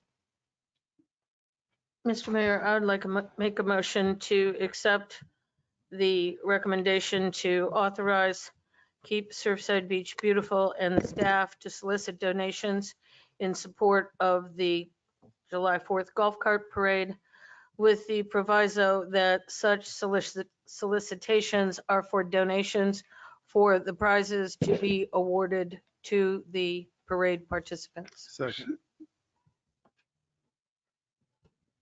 Do I have a second on that? Second. Michael did. Okay. Well, in discussion, I have a question. If we're going to do if we're going to do a authorization to do this, do we just want to do the 4th of July? Because I mean, what's going to happen when we get to other things? I mean, do we Sure. want to do one that just authorizes them for our special events? If you'd like to do that, I'm okay with that. Again, I'm just seeing it in the ordinance here and wanted to do what is in your ordinance. Again, I think we need a presentation of a resolution, Yeah, let's get this. because something has to be in writing that documents the approval. Get this one done, get it behind us, and then we'll start fresh. Yeah. Do it next council meeting. Sure. Is that enough time to get the He can, get the donations together. Ask for the we can donations. get this done. Correct. Now, and then do the one at Christmas or whatever else fundraising stuff he's talking about doing, give him authorization to do it. That's fine. Mr. Sammy, Yes. Holder, Yes. Keating, Yes. Cracklaw, Yes. Kinkin, Yes. Drake, Yes. and I'm yes also. Thank So you. that ends everything that's in the business section. The next thing is public comments, and these are public comments about town services and business conducted. Okay, if there is no public comments, the next thing will be the council comments. We are probably going to be going into executive session this evening, so we'll do our closing comments now. So Mr. Stamey. Thanks again for everybody coming out, voicing their opinions. Sorry it didn't go some ways for some and some it did, but still glad to see you out here and telling us what you think about what's going on in town, because that's the way we learn. So on that, thanks for coming. Mr. Holder. I like seeing a full crowd like we have tonight. And those people are online also. I think it's great to see the vacationers here now. The condos are full and you can sure tell it because the traffic's here with it. So that's a very good thing. So everybody have a safe week and I'll see you next time. Yeah, thank everybody for being here and voicing your opinions. Nothing is easy. Everybody has an opinion about something and a perspective about everything. And our job is to protect the town and your interests in the town as much as possible. It may not always be evident, but that is what we're trying to do. We don't want to have things on our books that are illegal, or things that we cannot enforce, or that we do enforce will ultimately get us sued. That, our goal is to not have that on our books. Our goal is that the town operates within the law and, that we are protected from litigations, except in unforeseen circumstances. So we really are trying to go to that end. But I think with the summer upon us, I think we're going to have a great year. I think we've got some great events lined up, and I thank KSBB and Robert for coordinating and supporting our town in such a spectacular manner. It really shows your love and your heart is here. So thanks to everyone. Thanks for showing up. Thanks for all the comments and the input. I always appreciate it. Stay safe, stay healthy. See you in a couple of weeks. I also would like to thank everyone for coming out. It's good to see a lot of interest in what we're doing. I'd like to mention the reason we're on Monday night is because tomorrow is a voting day. And if you have so desired, you can go take part in the primaries. With that being said, have a good night and a good week. Mr. Kinkin. I really want to thank everybody that has come out, especially those who stand up and speak. It's good to hear your opinions. I had several people that reached out to me over the weekend. I really appreciate that. I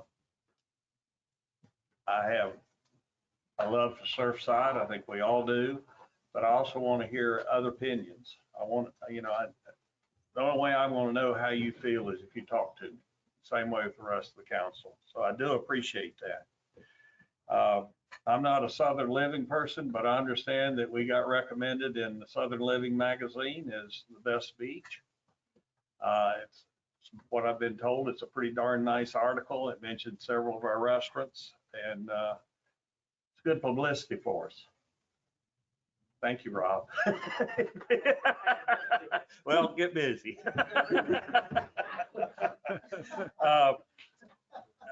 Thank you to everybody that's listening in, and it's been a good night and look forward to seeing you all again in 2 weeks. And it's nice to have this big crowd. Thank you. That's great. I'd like to thank everybody also for tuning in and coming out tonight. I'd like to see a full house. Very, very good. And thanks to the chief and fire chief here tonight for what they did at Surfside Beach. And we'll see you in 2 weeks.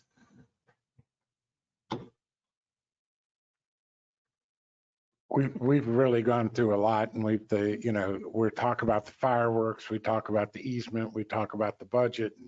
And, we've been working on this since like April, and we keep kicking it down the road. And some of the things we did tonight, we kicked it down for another session, but we'll finally get it right. And the one thing that I think about most of the time we do this, we had a thing with the planning commission a while back about the putting the storage bins on 17 when there was a planned development that was made. And all the recommendations are that we do it, and the residents stepped forward and said, no, we don't want storage bins on 17. So that was a heck of a fight. We finally got it all accomplished and everything, and there are no storage bins, but we do listen to the residents and what they think, and I am cognizant on what everybody's saying, and I'm trying to find some way that's a way that sort of appeases everybody at the same time protects the town. So it's been a hard thing to do, and we've got more work to do in order to get that done. So we'll be working on it, and we'll see what we can do. But with that, I appreciate it. I can tell you that, when I write my update on Friday and everything, we've got something going on every single day in this town. When you talk about Tuesday, we got the farmer's market. Thursday, we have the market with a cause. Okay. One Saturday a month, we have another farmer's market.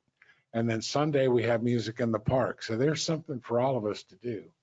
And with the community garden, with all the stuff that we have going on in our dog park, it's the perfect place for residents to get together and talk. And, that's what I'm hoping to see, more residents out and about. And, feel free to contact us if you need anything. And we know how most people feel on what it is, and we're taking that into consideration, but at the same time, trying to protect the town. So with that, thank you very much. And I need a motion to go into executive session. Mr. Mayor, I would like to make a motion to enter executive session under the FOIA Section 30-470A1 for the discussion of pertinent personnel items. Do I have a second on that? Second. All those in favor? Aye. Okay.